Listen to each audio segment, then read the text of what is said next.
کیا ایسی کوئی حدیث ہے کہ جو شخص روزانہ 1000 مرتبہ درود شریف پڑھے گا اسے اس وقت تک موت نہیں آئے گی جب تک وہ جنت میں اپنا ٹھکانہ نہ دیکھ لے؟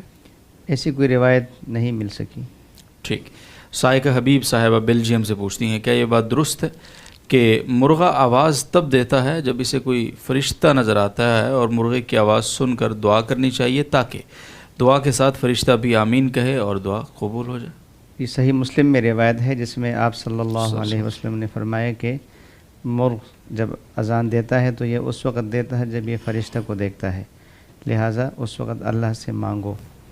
تو مرغ کے اذان کے وقت دعا منقول ہے، احادیث میں اس کی ترغیب ہے. شکریہ.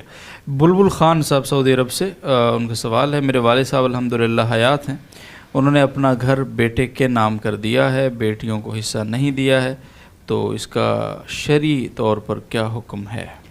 بس اس میں مسئلہ یہ ہے کہ عام طور پر جو اس کا تفصیلی حکم بتایا جاتا ہے وہ یہ ہے کہ اولاد میں کسی کو کم کسی کو زیادہ دینا یا کسی کو دینا کسی کو محروم کرنا، جیسے یہاں بیٹے کو دیے بیٹیوں کو محروم کیا.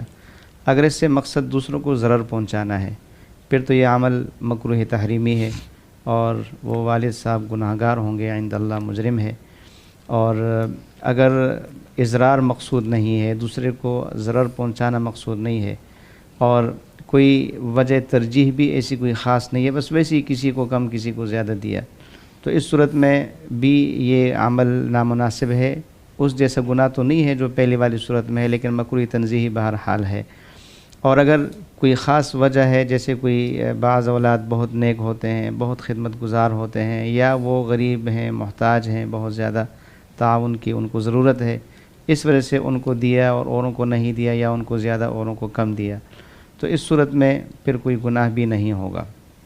یہ تو نفس سے ایک مسئلہ ہے. عام طور پر ہمارے ہاں ایک دوسری سوچ ہوتی ہے کہ جس کی بنیاد پر وہ بیٹوں کو دیتے ہیں بیٹیوں کو نہیں دیتے، اور وہ یہ ہے کہ ہم نے بیٹیوں کو ان کے جہیز میں دے دیا تھا، یا یہ خیال کہ ایک قدیم زمانے سے ایک تصور چلا آ رہا ہے کہ بیٹیوں کو دبایا جاتا ہے، ان کو کچھ نہیں دیا جاتا، اور ماحول ایسا بنایا گیا ہے کہ ان کی طرف سے مطالبے کا تصور بھی نہیں ہے، اور اگر کوئی مطالبہ کرے تو ان کو لعن طعن ملامت کی جاتی ہے.